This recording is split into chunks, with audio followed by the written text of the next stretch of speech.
Rilke को राइनेर मरिया Rilke को साहित्य जगत में जो पहचान मिली और दुनिया भर में उनके चाहने वाले जो बने लोग, तो उनकी जो पहचान रिल्के से पहले पहल होती है वो उनकी कविताओं के माध्यम से नहीं होती। हालांकि रिल्के मूलतः कवि हैं, लेकिन उन्होंने पत्र विधा को बहुत ज़्यादा प्रसिद्धि दी। और उसकी वजह ये है कि उनके जो पत्र हैं वो किसी काव्य से या किसी उपन्यास विधा या साहित्यिक किसी भी विधा से, सृजन की किसी भी गंभीर विधा से किसी भी मामले में कमतर नहीं है। क्योंकि उनके पत्रों में साहित्य के हर पहलू पर, सृजन विचार के हर गहरे से गहरे तत्व तक, हर गहरे से गहरे जगह स्थल तक वो जाते हैं। तो इसलिए जो भी व्यक्ति सृजनशील है या काव्य में रुचि रखने वाला है, उनके पत्रों को बहुत मनोयोग से पढ़ता है और उनके पत्रों में इन सारी बातों की चर्चा की गई है। और उनके जो पत्र सबसे ज्यादा प्रसिद्ध हुए, रिल्के ने शायद सैकड़ों पत्र लिखे हैं और संकलित भी हैं। हिंदी में अनुदित उतने ज्यादा नहीं हुए। साहित्य अकादमी से एक संकलन आया है, उसमें 100 के लगभग पत्र हैं और भी कई जगह से हुए। लेकिन उनके जो पत्र लोगों के बीच जाने जाते हैं, वो जाने जाते हैं एक युवा कवि थे फ्रांज जेवियर कापुस, उनके साथ जो पत्राचार हुआ उसके माध्यम से। फ्रांज जेवियर कापुस एक युवा और नए उभरते हुए कवि थे। रिल्के बहुत प्रसिद्ध कवि थे, तो जेवियर हर युवा कवि की तरह चाहते थे कि रिल्के उनके पत्रों को पढ़ें। हालांकि पत्राचार के कई मतलब आशय होते हैं। एक युवा कवि चाहता है कि वो कोई बड़ा कवि उनकी कविता पढ़ ले, उसे तारीफ करे, उसके कुछ उसमें नुक्ते बताए, कुछ ऐसा रहता है। और साथ ही साथ में ये भी रहता है कि उस व्यक्ति से परिचय हो जाए, उसकी प्रतिभा के साथ परिचय हो जाए, संबंध स्थापित हो जाए। लेकिन रिल्के एक पहुंचे हुए कवि थे, पहुंचे हुए विचारक थे। वो बहुत सारी चीजों को समझते थे। तो पहली बार जब पहला पत्र जब कापुस ने लिखा रिल्के को, तो रिल्के ने एकदम से जवाब नहीं दिया, वो थोड़ा समय लिया। उसके बाद उन्होंने पत्र का जवाब दिया। और एक बड़ी गंभीर बात जो हर काव्य प्रेमी, जो हर सृजनकर्ता को ध्यान में रखनी चाहिए, पत्र के जवाब में जो कापुस ने लिखा था रिल्के को, रिल्के पूछते हैं, तुम मुझे अपनी कविताएं क्यों दिखाना चाहते हो? पहले तो शुक्रगुजार होते हैं, आभार व्यक्त करते हैं, फिर कहते हैं कि तुम मुझे कविताएं दिखाना क्यों चाहते हो, क्यों पढ़वाना चाहते हो?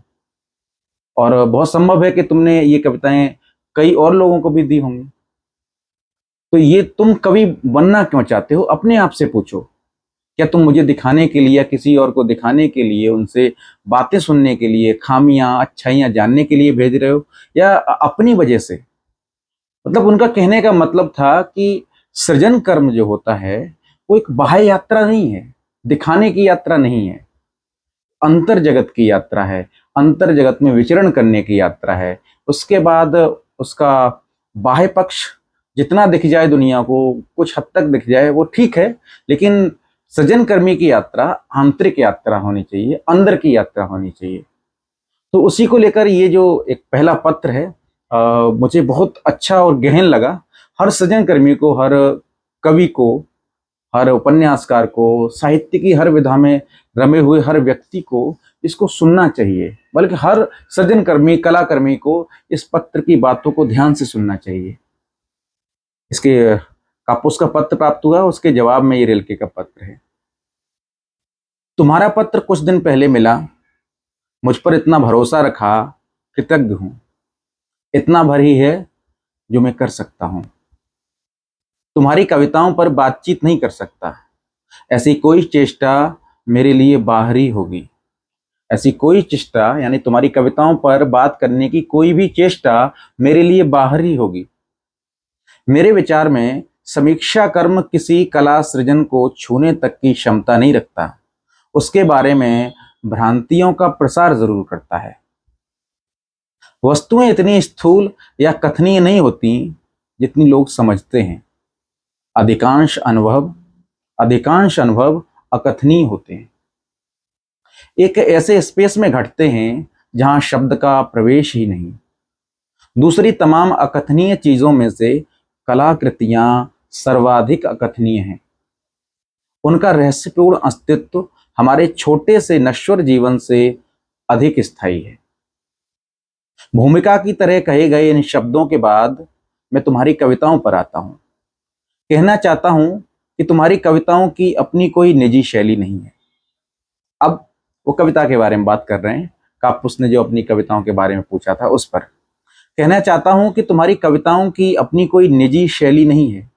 हालांकि उनमें ऐसी खामोश और प्रच्छन्न शुरुआतों के निहायत निजी सूत्र जहां तहां बिखरे पड़े हैं। यह बात सबसे ज्यादा तुम्हारी अंतिम कविता माय सोल पर लागू होती है। वहां तुम्हारा कुछ नितांत अपना शब्द और लय में ढलने को तत्पर लग रहा है। दूसरी बहुत प्यारी कविता टू लियोपार्डी है, जिसमें उस बड़ी निसंग मूर्ति से एक तरह का एकत्व उभरता दिखता है। उस विशेषता के बावजूद ये सारी कविताएं अपने आप में कुछ भी नहीं लगती, तनिक भी आत्मसंपन्न नहीं है, आखिरी भी नहीं और लियोपार्डी वाली भी नहीं। बल्कि तुम्हारे अपने पत्र ने जो इन कविताओं के साथ आया है, जो उन्होंने कविताएं भेजी थी उनके साथ कापुस ने एक पत्र भी भेजा था। बल्कि तुम्हारे अपने पत्र ने जो इन कविताओं के साथ आया, मुझे इन कविताओं के दोषों के बारे में ज्यादा परिचित कराया। कविताएं पढ़ते समय मैं उन बातों को महसूस कर सका, चाहे उतने सटीक शब्द दे पाना मेरे लिए कठिन है। तुमने पूछा है कि तुम्हारी कविताएं अच्छी कही जा सकती हैं क्या? इस वक्त यह प्रश्न तुम मुझसे पूछ रहे हो। ऐसा ही कुछ इससे पहले तुमने औरों से भी पूछा होगा, पत्रिकाओं में भी कविताएं भेजी होंगी, दूसरों की कविताओं से इनकी तुलना भी की होगी और किन्हीं संपादकों द्वारा लौटा दिए जाने पर तुम क्षुब्ध भी हुए होगे। अब जबकि तुमने मुझे लिखा है कि तुम्हें मेरी राय की जरूरत है, मैं तुमसे सच में आग्रह करना चाहता हूं कि तुम ऐसा करना अब बंद करो, क्योंकि तुम बाहर की ओर उन्मुख हो रहे हो और यही वह काम है जो तुम्हें इस समय नहीं करना चाहिए। कोई भी व्यक्ति न तो तुम्हें सिखा सकता है और न तुम्हारी मदद कर सकता है, कोई भी नहीं। एक ही काम है जो तुम्हें करना चाहिए, एक ही काम है इस समय जो तुम्हें करना चाहिए। अपने में लौट जाओ, उस कारण और उस वजह को ढूंढो जो तुम्हें लिखने का आदेश देती है। जांचने की कोशिश करो, क्या इस बाध्यता ने अपनी जड़ें तुम्हारे अंदर फैला ली हैं? अपने से पूछो कि यदि तुम्हें लिखने की मनाही हो जाए तो क्या तुम जीवित रह पाओगे? ये सब बातें तुम अपने से पूछो, रात के निचाट एकांत में पूछो कि क्या मुझे लिखना चाहिए। उत्तर के लिए अपने आप को खंगवा लो और अगर उसका उत्तर हाँ में मिले, अगर उसका उत्तर हाँ में मिले, इस गंभीरतम ऊहापोह के अंत में साफ सुथरी हाँ सुनने को मिले, तब तुम्हें अपने जीवन का निर्माण इस अनिवार्यता के अनुसार करना चाहिए। अपने जीवन के छोटे से छोटे और तुच्छ से तुच्छ क्षण में भी इसी अभीप्सा का सूचक और साक्षी बनकर तुम्हें रहना चाहिए। तब तुम प्रकृति के निकट से निकटतम जाओ और उसका उस तरह बयान करो जैसे कि वह अब तक कोरी और अछूती है। वह सब कहने की कोशिश करो जिसे तुम वहां देख रहे हो, महसूस कर रहे हो, चाह रहे हो, खोने जा रहे हो। प्रेम कविताएं बिल्कुल मत लिखो, प्रेम कविताएं बिल्कुल मत लिखो। उन सब कला रूपों से बचो जो सामान्य और सरल हैं, उन सब कला रूपों से बचो जो सामान्य और सरल हैं। उन्हें साध पाना कठिनतम काम है। उन्होंने प्रेम कविताओं को ओछा या हल्का नहीं बोला। क्या कह रहे हैं? प्रेम कविताएं मत लिखो, उन सब कला रूपों से बचो जो सामान्य और सरल हैं। ऐसा क्यों बोल रहे हैं? उन्हें साध पाना कठिनतम काम है। यह सब व्यक्तिगत विवरण जिनमें श्रेष्ठ और भव्य परंपराएं बहुलता से समाई हों, बहुत ऊंची और परिपक्व दर्जे की रचना क्षमता मांगती हैं। अतः अपने को इन सामान्य विषय वस्तुओं से बचाओ। उन चीजों के बारे में लिखो जिन्हें तुम्हारा रोज का जीवन हर समय प्रस्तुत करने को तत्पर रहता है। अपने दुखों और आकांक्षाओं का, उन सब विचार का जो हर समय तुम्हारे मन से होकर गुजरते हैं। सौंदर्य के प्रति आसक्त करने वाले अपने विश्वासों का वर्णन करो। यह सब लिखो एक हार्दिक, खामोश, विनीत निष्ठा के साथ। जब भी तुम्हें अपने को व्यक्त करना हो, अपने आसपास की चीजों पर ध्यान दो। सपनों में देखी छवियां, अपने को स्मरण रह गई वस्तुएं। अगर अपना रोज का जीवन दरिद्र लगे तो जीवन को मत कोसो, अपने को कोसो। स्वीकार करो कि तुम उतने अच्छे कवि नहीं हो पाए। स्वीकार करो कि तुम उतने अच्छे कवि नहीं हो पाए हो कि अपनी सिद्धियों समृद्धियों का आभान कर सको। वस्तुतः रचयिता के लिए न तो दरिद्रता सच है और न दरिद्र, न ही कोई स्थान निसंग है। अगर तुम्हें जेल की पथरीली दीवारों के अंदर रख दिया जाए, जो कि एकदम बहरी होती है और संसार की एक फुसफुसाहट तक को भी भीतर न आने देती है, तब भी तुम्हें कोई फर्क नहीं पड़ेगा। तुम्हारे पास अपना बचपन तो होगा ना, स्मृतियों की अमोल मंजूषा। अपना चित्त और उस ओर ले जाओ, अपना चित्त उस ओर ले जाओ।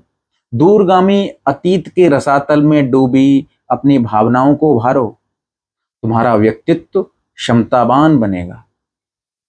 एकांत विस्तृत होकर एक ऐसा नीड़ बनाएगा जहां तुम मंद रोशनी में भी रह सकोगे, जहां दूसरों का पैदा किया शोर दूरी से गुजरता निकल जाएगा।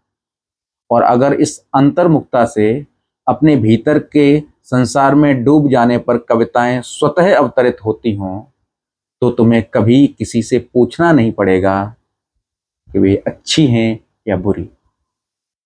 नहीं तुम्हें पत्रिकाओं के पीछे भागता रहना पड़ेगा, क्योंकि वह तुम्हारा नैसर्गिक खजाना होगा, तुम्हारा अपना अंतरंग अंश, तुम्हारी अपनी ही आवाज। एक रचना तभी अच्छी होती है यदि अनिवार्यता से उपजती है। एक रचना तभी अच्छी होती है जब अनिवार्यता में से उपजती है। अतः बंधु, मैं तुम्हें इस बात के अतिरिक्त और कोई भी सीख नहीं दे सकता कि अपने ही भीतर जाओ और जांचो कि वह जगह कितनी गहरी है जहां से तुम्हारी जीवनी शक्ति ऊर्जस्वित होती है। उसी उद्गम पर तुम्हें यह उत्तर मिल पाएगा कि तुम्हें सृजन करना चाहिए या नहीं। उत्तर जो भी मिले उसे उसी रूप में स्वीकार करो, किसी तरह की व्याख्या किए बिना। शायद तुम खोज पाओ कि तुम एक सृजक हो या नहीं। हो तो अपनी नियति को स्वीकारो, धारण करो, उसकी बोझिलताओं और भव्यताओं को वहन करो, बाहर से आए किसी प्रतिफल की अपेक्षा किए बिना। क्योंकि सृजक या सृजनकर्ता अपने आप में एक पूरा संसार है। उसे सब कुछ भीतर से मिल सकना चाहिए और उस प्रकृति से उसके प्रति जिसका पूरा जीवन निष्ठान्वित है। हो सकता है अपने भीतर ऐसे अवगाहन के बाद शायद तुम कवि होना ही न चाहो। हो सकता है अपने भीतर ऐसे अवगाहन के बाद शायद तुम कवि होना ही न चाहो। क्योंकि जैसा कि मैंने कहा है कि यदि किसी को लगे कि वह लिखे बिना रह सकता है, तो उसे लिखने का विचार तुरंत त्याग देना चाहिए। तब भी यह आत्मान्वेषण व्यर्थ नहीं जाएगा। ऐसा नहीं है कि अगर लगा कि ठीक है मैं लिखे बिना रह सकता हूं, तो जो आपने आत्मान्वेषण किया है यह व्यर्थ हो जाएगा, मैं कभी नहीं बन पाएगा। वही बात कह रहे हैं, तब भी यह आत्मान्वेषण व्यर्थ नहीं जाएगा। तुम्हारे जीवन को यहीं से अपने रास्ते मिल जाएंगे, जो बेहतर, समृद्ध और विस्तृत होंगे। ऐसा ही हो, मेरी यही कामना है। और क्या निर्देश दे सकता हूं मैं? लग रहा है मैं तुम्हें सब कुछ समुचित रूप से कह चुका हूं। अब मात्र इतना ही जोड़ना चाहूंगा कि मैं चाहता हूं तुम निष्ठा और खामोशी से विकसित होते रहो। इस दिशाबोध को बाहर की ओर उन्मुख होकर बर्बाद मत करो। वह उत्तर जो तुम्हें केवल अपने एकांत में अपनी अंतरतम अनुभूतियों के समकक्ष खड़े रहकर मिल सकते हैं, उनको बाहर की अपेक्षाओं से जोड़कर उनको छितराओ मत, हत ध्यान मत हो। तुम्हारी कविताएं वापस भेज रहा हूं। तुम्हारे दिए विश्वास और तुम्हारे प्रश्नों का आभारी हूं, जिनके दबाव में अपने को ईमानदारी से खकोलते हुए मैंने अपने भीतर के परायपन को ज्यादा आत्मीय और अपने को उन्नत ही बनाया है।